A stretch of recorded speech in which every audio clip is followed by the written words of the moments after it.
Sure. Try to get that thing going.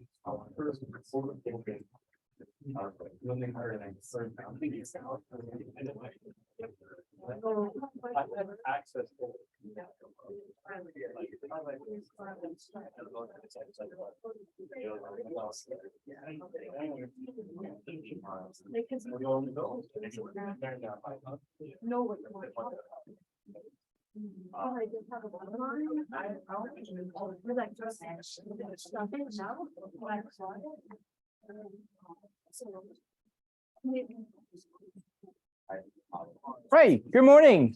Ooh, lots of people today. Friday with the snow. Some people, hopefully everybody's okay with their street and everything.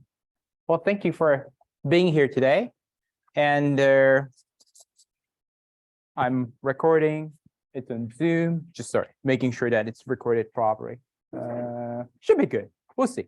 Anyway, today we're going to finish up chapter 3 and move on to chapter 4. And midterm exam, we're not going to cover everything chapter 4, obviously, because that's a big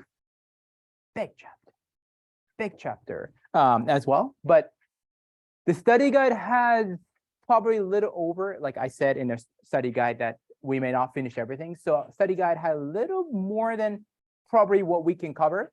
So after today, you know what? Because Monday is like, I have to be out of country for the work trip. So I will record the lecture, and then I know exactly to what extent we can, midterm 1 is going to cover. And I will let you know at that point, study guide wise, like study by this, like revised study guide, I'm going to chop it off so that you know exactly and you don't have to spend extra time on it. Sounds good? Yeah. And just a reminder about the critical chapter reflection. Extra information, I should have mentioned that earlier. If you can please, for those of you who are submitting from now on, if you can use a file name, first name, last name, CCR, as in like critical chapter reflection 1. This is 1. It looks like I, but it's actually 1. Okay, 1. The next one is going to be 2, 3, 4. That way I don't have to lose your files. Sounds good? Yeah. And for those of you who submitted by 25th, you're going to see their feedback soon. So be ready. Any questions around this? Yeah, I know you're going to miss me on Monday, but it's good. It's not going to be warm. It's cold, so you can sleep in and watch videos. So hopefully that's a chill for you. All right. So this is where we're going to pick up today. Interview. Another form of a qualitative data collection methods. And in-depth interview, what we mean by this is in-depth interview. And we have researchers of social psychology of leisure and more practitioners are increasingly using interviews over the past 20, 30 years or so to understand deeper understanding how people conceptualize, how people attach meanings, their own meanings to certain leisure recreation context. Now, interviews can be sort of like categorized based off of how structured each interview is. At the very top, we have a structured interview, which is basically like I asked to Jake, like, oh, did you have a breakfast this morning? Yes, no, right? So these close-ended, oh, okay, we're gonna get yourself like some bagels over there after this, but yes or no, or something like, to what extent? How frequently have you done this, right? 1 to 5, it's still close-ended. Only limited options, right, to answer. That's here, and that's not what we're talking about, really. That is more with the survey, to be honest. Now, what we're talking about by in-depth interview are these 2 types, semi-structured and unstructured. Semi-structured interview means that there's an interview guide. There's a list of questions, open-ended questions. And there's quite a bit of flexibility as to what you can add, drop, probe into. So you're having that interview, and Josh says something interesting. It's not on the list, but I'm going to just go deeper into it and ask, hey, can you tell me a little more about that? Make sense? Morning. Unstructured interview is much, much extreme, if you will. This guy over here, Troy Glover, researcher at the University of Waterloo. He did a research about community garden and how community garden helped or didn't help people living in that community coming from different racial backgrounds. Okay. Hey, look. His question was literally, tell me about a story of your community garden.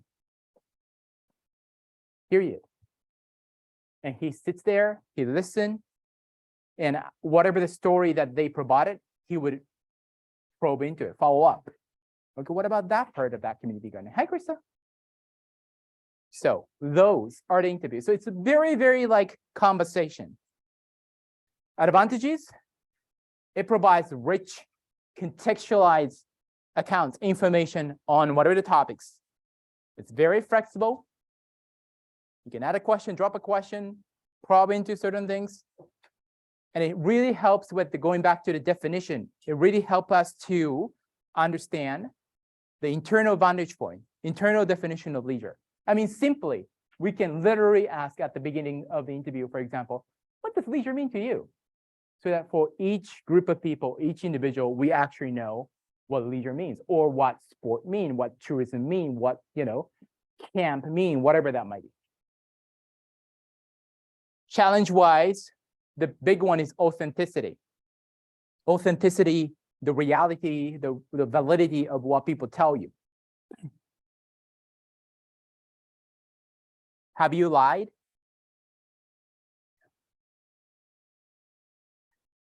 Lying is not always a bad thing, right? It's a there's this white lie concept, right? Sometimes it's not harm to protect other people or something like that. We omit the fact, or we don't say stuff, or we just like massage the reality a little bit. It happens. It could happen. That could happen in an interview context too. It's not that a lot of people lie. I don't think so. But when things are, for example, debatable, just like you feel like, yeah, you can go either way answer-wise. Or you get the, hey, Natalia, you get like quite a bit of money, like $50 for doing some 2-hour interview. Ooh. And you feel like, you know what? I think this is what you want to hear. So I'm going to tell you that. Whether you're consciously or subconsciously, you might be doing that. Okay. And that really challenges what people tell may not be necessarily reality. Now, relatively, we can't, we only have small number of participants, interviewees in an interview study. It's really difficult to do 100 interviews, 1 hour, let's say. You're not going to do like over 1 day, obviously. You're not going to do over 1 month, probably. You're going to have to spend several months to do that, actually, that labor intense. And also, eventually, very time consuming, not just the interview part, because typically when you record the interviews, we can't analyze those audio data. What we have to do is we have to transcribe, we have to write it up. Now that was pain. I tell you, pain, really, listening and just typing, so much pain. But these days it's actually getting better because the program like AI-based algorithm, like for example, it's called Otter.ai. You know that service? It's good for actually meeting minutes and stuff like that. You record it with a Zoom and you just submit the audio file into that service. Like it's like a $20 per month. It just automatically write it down. It's quite accurate. So this is quite getting better. Anyway, so here's an example study. Harris and colleagues studied women's leisure in heterosexual relationships. And this is a very important topic. You see how this can be actually, you can make millions of dollars off of this topic. How, we can make a better decision about leisure in a relationship. And that's good for couple counselings and all that kind of things. First question was this: how do you typically spend your leisure time? So you can see this is open-ended question. You can literally take it anywhere. Second question, that was the main one. How do the two of you and your partner, decide how you're going to spend your leisure time together? So now I want you to try if you are willing. I'm assuming many of you may have had a relationship. Some of you haven't. Great. Good for you, actually, seriously. But either way, you can do this. You can use your real information or not. It's up to you. You can fake it out. But anyway, pair up, one of you are the interviewer. Ask this question, how do the two of you? And if you're in a relationship, that's how do you two, like you and your partner. If you were in a relationship past, how did you, right? The two of you. If you have never been, but maybe you will eventually, you may or may not. How would you, hypothetically, ideally? Okay. Pair up, ask that question. I don't know if that's actually, sorry, I don't know if it's a comfortable question with the two of you just because you're brothers, but if you can pair up with a different person, you don't have to share the reality. You can be, you can just totally fake it up, or you can use a story from your favorite anime and just make it up, whatever you will. But spend 1 minute. I want you to feel how this interview work. Ask this question or one version of it, talk to each other. How does it go? Have a conversation. You too? Alexia, Krista.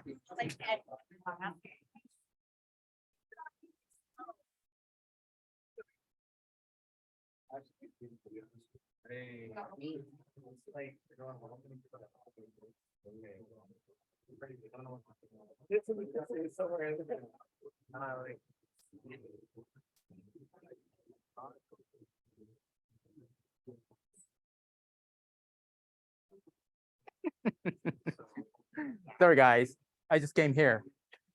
So how do you decide how to use your free time when you're in a relationship, or when you were in a relationship, or if you ever will be in a relationship? Do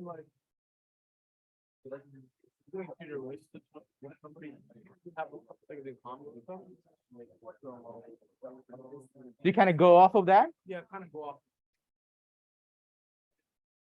Kind of decide like two different things. Yeah. Try to come in the middle And have you had an example of like compromising? Say, like let's say if we're gonna go watch a movie. Yeah. Yeah. Usually, I wouldn't mind sacrificing for it. Maybe another time, like do something out of Good man, good man. All right. How about you, Rob? How do you make a decision? You don't know how you want to eventually, if you have some partner. Like something shared. Yeah. Like you roll, the other partner roll too, kind of thing. Something simple like playing basketball. There you go. You can pick up a new one that you do together. All right, get going. Okay, thank you. Okay, thank you. Here we go. So just quick point. Thank you, Krista, for moving. Quick point I wanted to make. Everybody talked. Right. Nobody's like, Shin, I don't know how to do this. You see what I'm saying? So interview is really, well, in this case, conversational, especially when it comes to semi-structured, unstructured, that everybody has this basic skill, obviously, to an extent. Yes, some people are better at the listening. Some people are not so good at the listening. And that's very important, by the way, relationship. But we have that basic skill. So it's one of those really it can be a go-to skill that we can use in practitioner, in program evaluation, practice setting. And obviously, more than that, just, recreation, leisure, sports, tourism, but also you will be interviewed when you're trying to get a job, start a career. You might have to eventually do an interview as just as a manager, and you are hiring someone underneath you, like subordinate. So this is a really quite handy skill. Some people are good at probing, other people are not good at probing. Did anybody find anything interesting about how this conversation goes? Not just the topic and, like Curtis has a very interesting tip about the relationship, but not that. But somebody realized, oh, my partner was really good with the probing and this way, or something like that. Krista.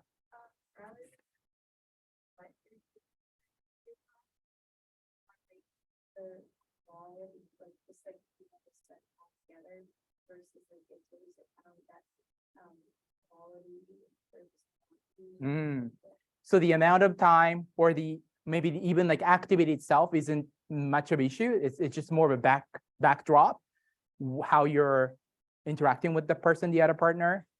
what kind of experiences you're having with them is important. I can see that. I can see that. I think that's consistent with actually Heritage and colleagues found to an extent too. Yeah. Anything else about interview? Easy.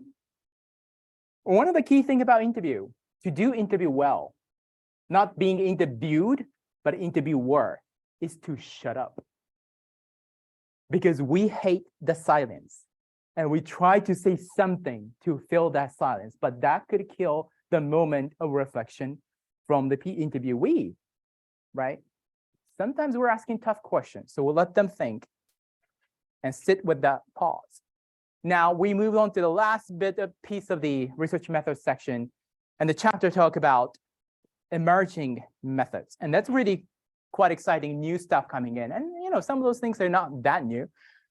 Well, first thing that they talk about is visual methods, right? We talked about some old, word information like, survey, interview transcript, audio information like listening, observing, and whatnot. But what about visual? We actually started to use that more and more. Some disciplines did more so.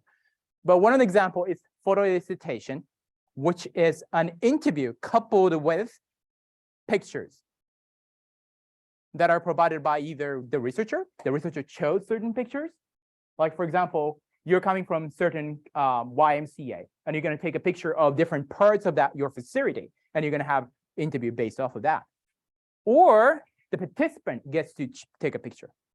So you had that summer camp, and you ask the participant, please bring a 5 picture, your favorite picture out of your camp experiences. If they took a picture, of course, teenage, if you allow them a phone, they're going to take a picture of 100%. And you're going to talk about it. Why? Because oftentimes you're talking about something abstract, right? Like, for example, these researchers, they study the meaning of nature-based leisure, like outdoor leisure, among refugees in Canada, and how those things helped or didn't help them, refugees from outside of Canada, to feel at home here in this new country, right? That's a big topic, like meaning of nature leisure, nature-based leisure. It's a big thing. What activity? Which part of nature? Mountain, river, there's a lot of different things. By having that concrete pictures of your own, actually participants, refugees provided in this case, they have more concrete things to talk about. Their accounts, what they're saying becomes more concrete, detailed. And they get that confidence too. They have that confidence in talking about what they're, about what they're talking about, because it's right there in that picture.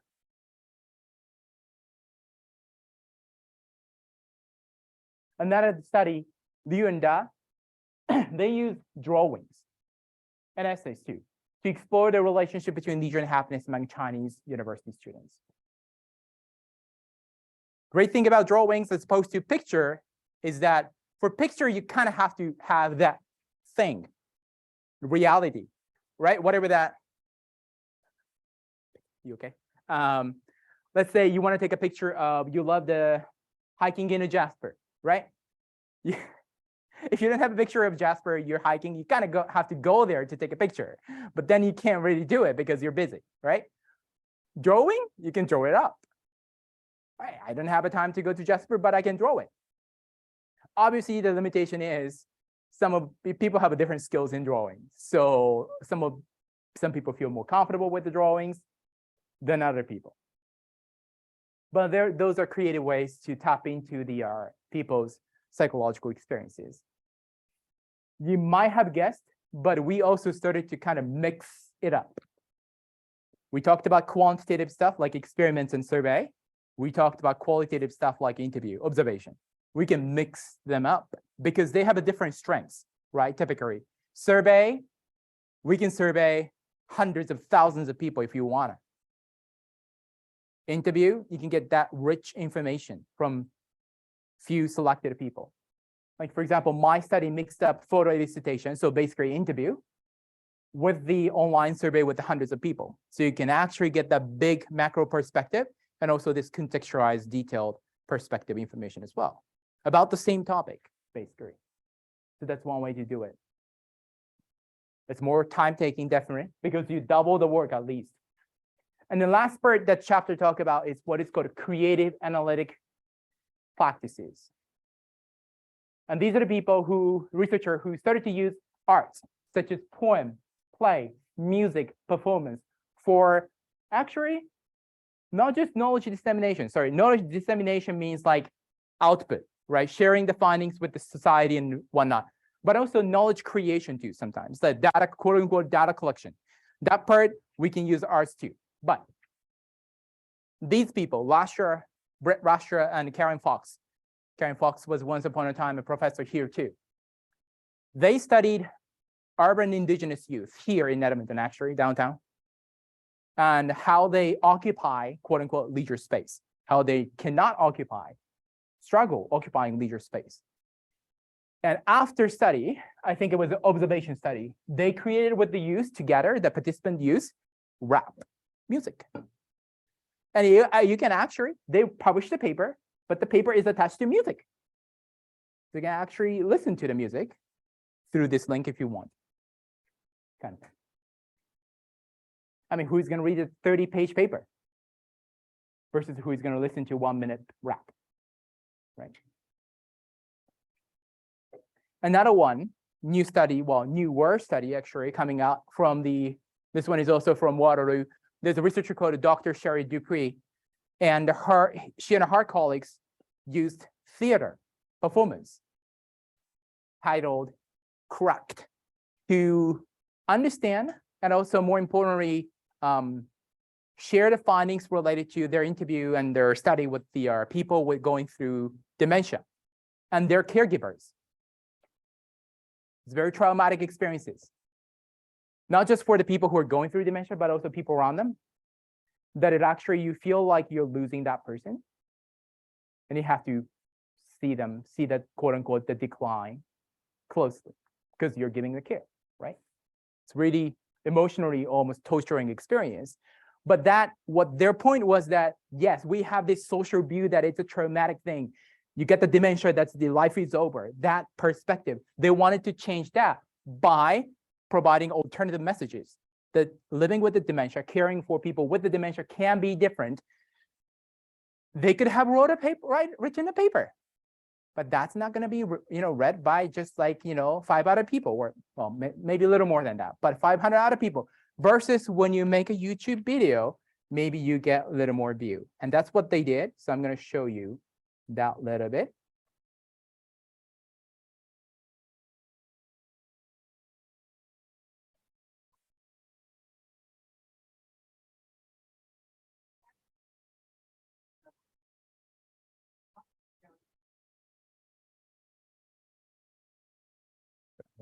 Go. Well, practice of playing that follows several families who are dealing with a member who's been diagnosed with dementia to dispel some of the fears and look at how it is that we socially and culturally come to understand dementia as only being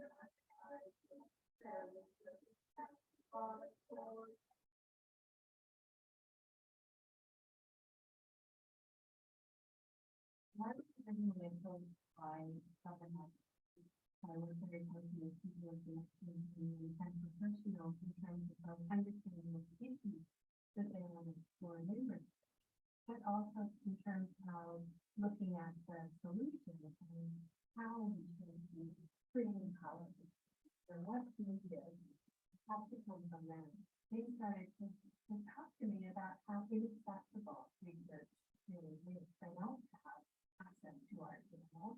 They don't understand the language in the journal and how to get this jargon, and they didn't find it particularly helpful for changing the culture. So if my goal was to change the culture of dementia care, it wasn't going to happen through the academic venues that we have. So it's a medium that's accessible, and also it's so emotive and engaging, and the effective really at changing the way people think about dementia and the way that they treat people with dementia and interact with them. It's more than imparting knowledge that they have to be moved emotionally, and theater is so effective that way.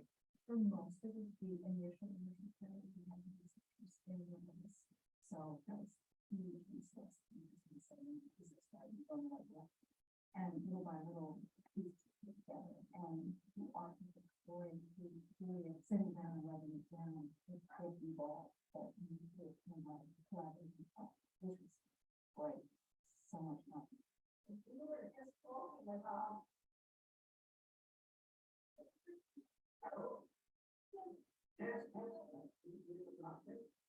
audience reaction has been incredible. People often are very moved by it.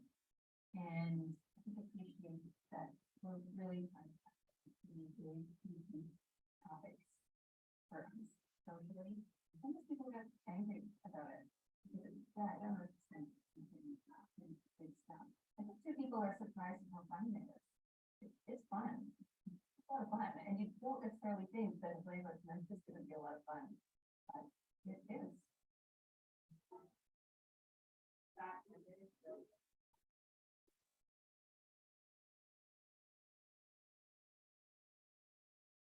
All right, I'm gonna stop right there. Couple questions. How does this like expand or challenge your idea of like research and research dissemination?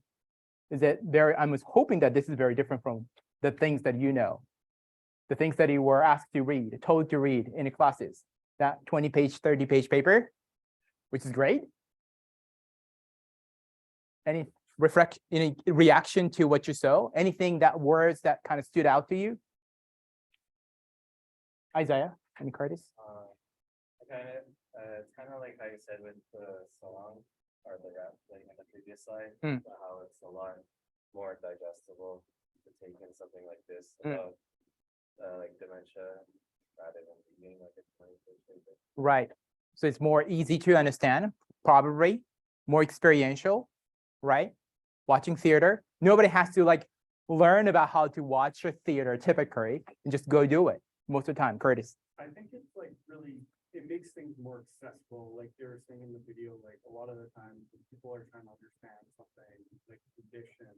Right. And you're like, well, you need to read the right sources, but you can't trust news sources and stuff. Putting in like plays or raps or what have you can give like the general public more information and maybe probably more accurate information if it's done by professionals and you're learning something without like actually feeling like you're in school or something. You're observing the information and kind of can help people. It's in a way the more real world. Yeah, makes sense too. And yes, Natalia. I think that have on the margins is probably like you're not going to get that necessarily in reading paper. Yeah. And I think that having that strong emotional reaction just gets at somebody might be at a deeper level and they might really internalize it. Right. It might actually have a resulting change on their attitude or actions. Right. Yeah. Thank you for bringing that out, emotion part. Remember one of the person mentioned emotive, how this is emotive, that it creates emotion, whether it's the quote unquote negative or positive, happy feeling that they feel like a confident, that, something that they shared was, something that they go through was shared and represented. So the joy, or something sad, sad, the frustration or anger, but that will drive people to do stuff. How many times have you read the paper and you were filled with emotion? Seriously. I'm pretty sure I read over 10,000 paper, and I don't think I've had maybe once or twice, one of those like filled with emotion versus like theater, many times, probably you go out a theater, the play space with probably some emotions and thoughts, right? Yeah, most of the time, right? So that's the power of it too. And also, actually, not this one. They use the base grade. Well, they worked with a practitioner, professional actors for this one. But different project, actually, they worked with the actually people with the dementia and the caregivers to actually do our theater pieces. It's called a participatory research. That it's really the quote unquote divide or distinction between the researcher and quote unquote the researched, like the participant, is kind of like dismantled. The distinction is gone. So they co-create the knowledge, right? And if you are the participants, I want you to think about it. What kind of research you want to be rather part of? Whether you're just surveyed and the researcher take it from there and just write their papers, and probably you would never see that paper or anything at all. Or you want to be that part of the project where you can be, part of that knowledge creation together, whether it's the theater or arts, drawing or whatever. Which one do you want to be? And that's a big question about the power and their ethics, and that we talk about around research. That it's not just that we're not poking people with the needle or electrocuting people, so we're good and ethical, but we have to think about the power balance that we have too. So some of those things, eventually you may do it, because if you're especially working with the arts program or you're working with the kids, these things like arts, performance, drawing can be just part of day-to-day activity. So maybe that's actually part of the evaluations and the assessment that you actually can utilize as well. And knowledge dissemination to actually communicate to the society how great you're doing, your program is doing. Ta-da.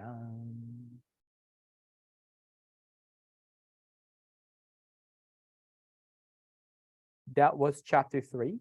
And hopefully you got some ideas or as to, okay, in my future practice, maybe I can evaluate my program this way or that way. If you're asked about those things in your interview to get a job, you have some idea about, yeah, I know about that. You pretend. And chapter 4, we're going to talk about, moving on to chapter 4, we're going to talk about leisure experiences. Different characteristic, the experiences that characterize what we call leisure. So we go into zoom into that subjective experience, subjective phenomena side of leisure, if you remember that definition model. And one more important thing, many of you took RLS 100, right? And in that, we kind of did similar things. But here, we're going to go deeper into some of the evidences and studies, as well as I'm going to talk about some related concepts beyond some of the things that we already talked about. For example, we're going to talk about mindfulness in relation to relaxation. We talked about relaxation. We haven't quite talked about mindfulness. So we're going to go through different things. First, we're going to talk about property of leisure experiences, but basically what the authors called immediate conscious experience. We're going to talk about common leisure experiences, 4 major emotion. We're going to talk about flow and the different flows, brothers or siblings, if you will. Intensity, that's where the serious leisure and the related stuff come in. And we're going to answer the question about, must leisure experiences be pleasant, like a positive? Well, the answer is no. However, I'm going to expand on that. And then finally, changes in the leisure experiences. I'm kind of scratching out savoring. I like this concept, but we haven't quite studied in a leisure study too much just yet. So if you read the chapter 4, how many of you have read the chapter 4, by the way? No judgment. Yeah, cool. Hope you enjoyed. No? No? It's a lot, though. This textbook is much more dense than the RLS 100 textbook, that I tell you. Now, it's challenging, too. It's meant to be actually senior level student, undergraduate, 3rd to 4th year. So don't feel bad if it's a little bit of some jargons or technical. Now, but chapter 4 has this very engaging story at the beginning about a hypothetical person called Jessica. She was invited to a family trip of her friends, which to me is a very awkward experience. Friends, family, dad and mother going to a mountain and spending like several days together. I'm not going to do that. Sorry, just no. But she did. And she went through a lot of different feelings. Excitement to relaxation, maybe even fear, perceived fear as well. So I think I like this story. And if you have a time, take a look at it. It's very engaging and probably relevant to your experience as well. It shows how leisure experiences are diverse. It's not just a positive or negative, positive only. It could be negative. It changes over time as well.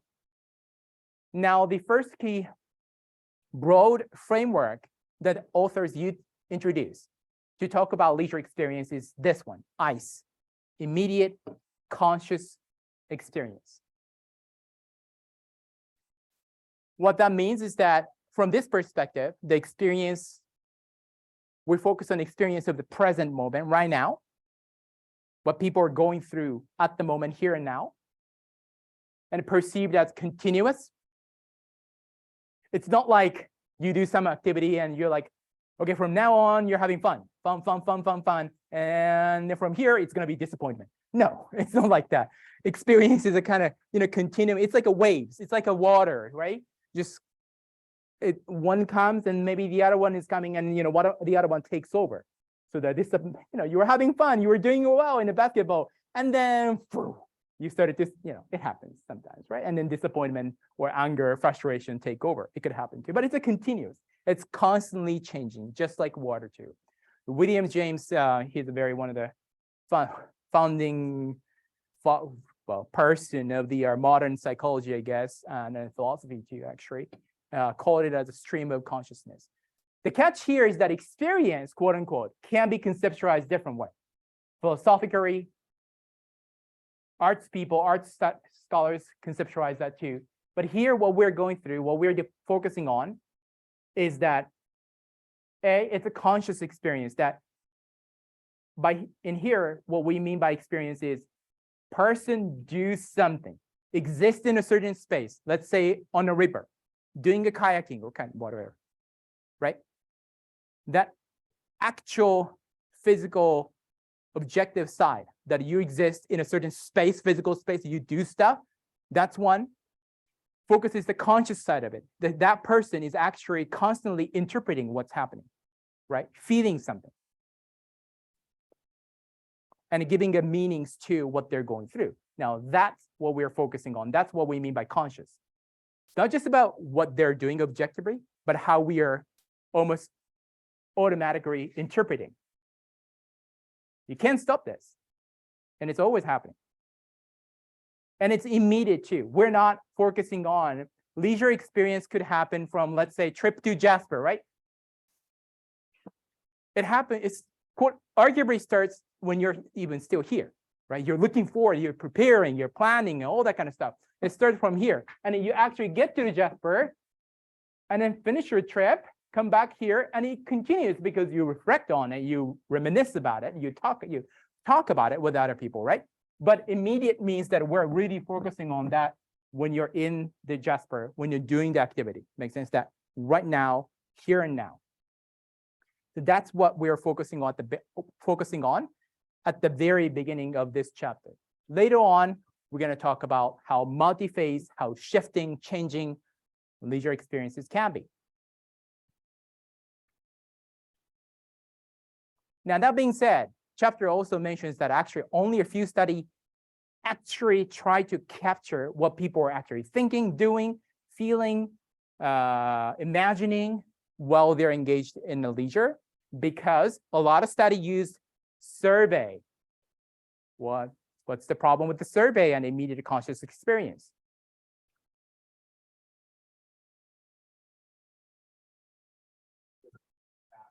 Your perception of it might change. You reflect back. We are asking participants, respondents to reflect back and remember about your past experience. That might have happened yesterday. That might have happened a week ago. That might have happened a month ago. God forbid, hopefully not. But in the practice setting, that happens. Hey, Kirsten, could you just send out that survey for the last week's camp, the soccer youth camp, youth soccer participants and their parents. You have 20 other things to do on your plate. And like, yeah, okay. Weeks ago, you send that out. And for that people already, your Kirsten, that's like a month ago almost. I don't remember like how I felt. It could happen too, right?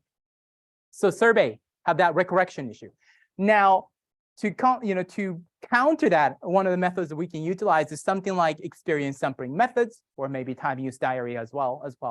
But you remember these hopefully methods that we beat people, right, with the smartphone these days, and actually collect the information as we go.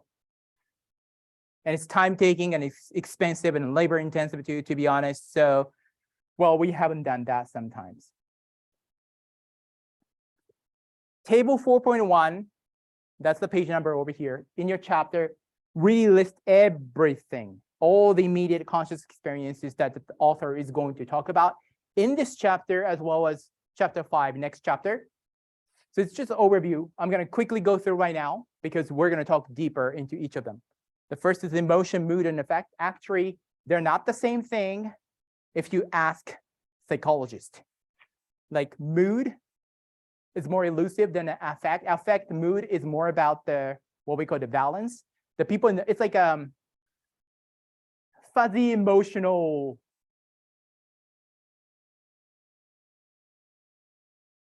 cloud, if you will, that you know you're not feeling well.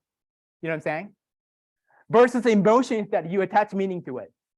It's not just that you're not feeling well, but you know your anger. You have anger versus you're having, let's say, sadness. They're not good thing both, but you know what each one is. So they're actually technically not good, same thing, but here we don't care. Arousal is about the mental physical activation. There's a neurological base to it too, but psychological base as well. Cognition is about thinking, typically, ideas, attitudes, belief, time and duration, a sense of time, like a flow, it changes. It's often, it doesn't correspond to often with the clock time. Concentration is about focus. Sometimes we're focused, we lose the focus. That's okay, it happens. And it affects our immediate conscious experience though. Self-consciousness, right there, right there. You're working out at a gym, your immediate conscious experience, and you're hyper aware of how other people view your workout, how much weight you're picking up. I remember I was very aware that I'm just picking up this little tiny weight, and then look at the other people, and just everybody else is having this big thing over there. So I'm like, you know, I feel a little self-aware very much. It happens, right? And here on sense of competence or mastery, freedom, autonomy, relatedness, we're going to talk in chapter 5, and they're related to basic needs and satisfaction of them. So that's okay for now. But one thing I wanted to note is that actually chapter put these two together, freedom and autonomy. And they define as this, basically choice freedom, and being away from obligation. Freedom from, freedom to. Now I put this autonomy away from that, distinguish them, because recently their autonomy has been reconceptualized more. And I think I touched on that in our 100, but I'm going to just reiterate. More updated understanding of autonomy is really being autonomous, auto as in one, being one with the activity, behavior, your choice. That doesn't mean you have to actually choose it. Why? I'll give you an example. My wife, she's the secondary instructor here, sorry. She asked me to play badminton, right? Tomorrow. I don't have a choice. I shouldn't say I don't have a choice.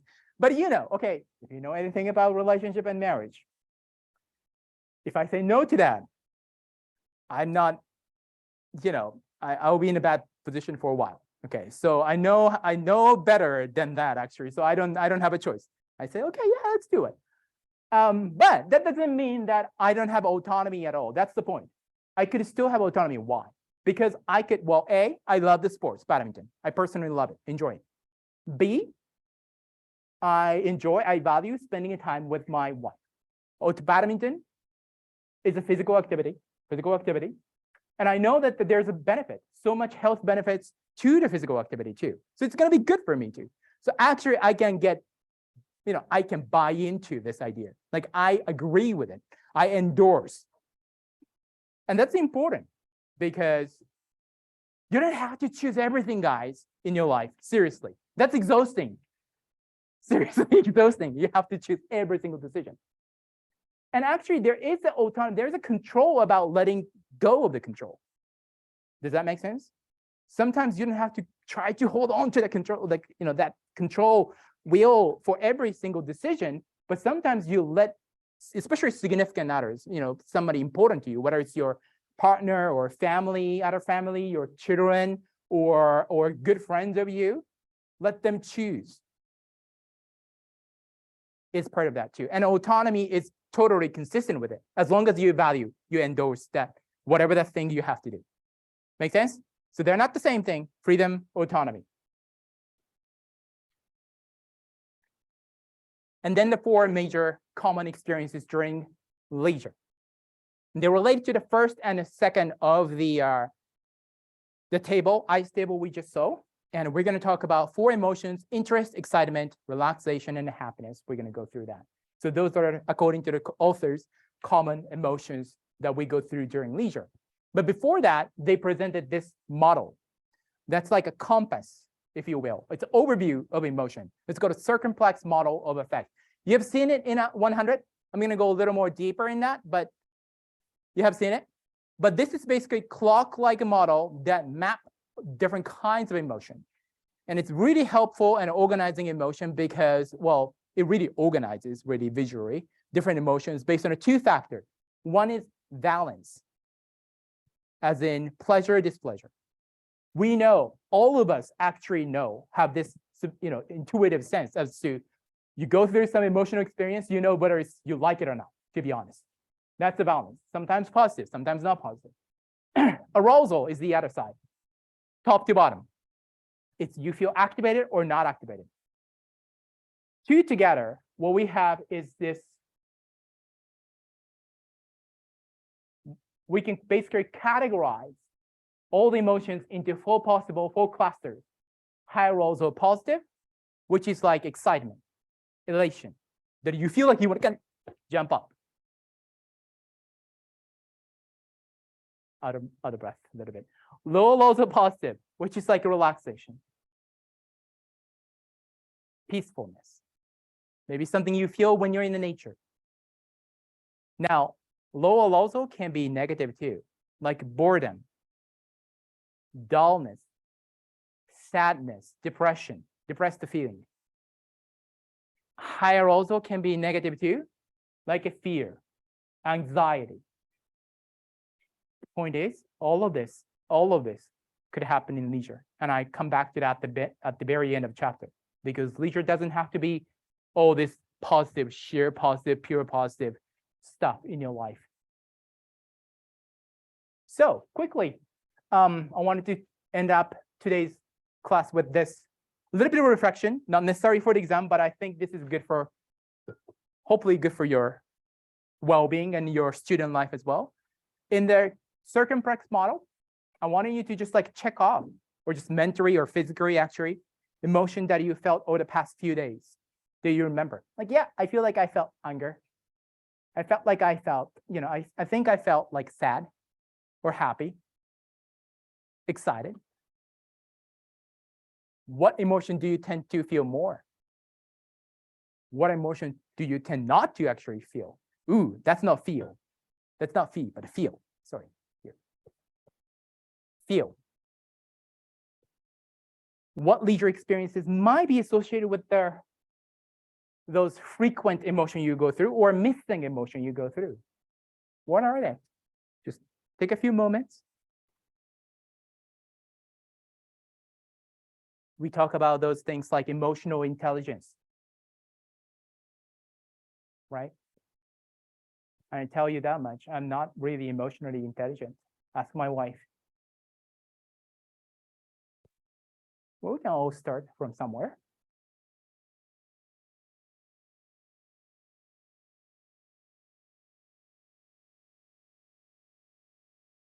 Which ones do you feel more? Everyone yoga is calm. Good. Good for you, calm. They're not like the gym.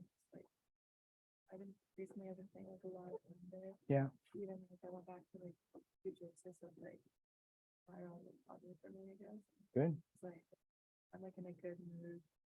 Which one do you miss? Which one do you not have much?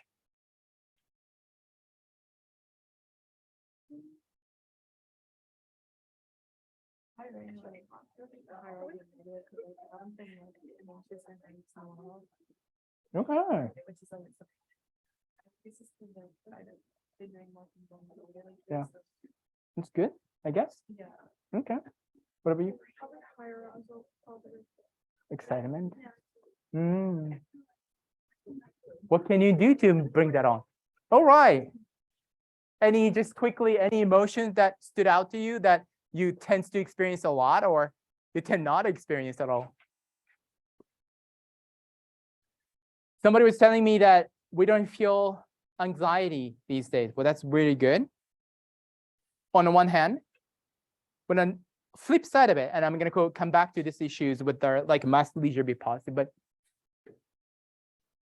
maybe a little bit of anxiety is not necessarily bad thing always, because that may mean that you're putting yourself out of your comfort zone a little bit too. That depends where you are, you know, your mental health, you have to talk to yourself, you have to know where you are, whether you're ready for that anxiety or not. But you know, sometimes the challenge is not a bad thing. Semester can be redundant, same thing over and over. So interjecting that higher also positive like excitement here and there can be a good idea, which I have been told by my wife as well.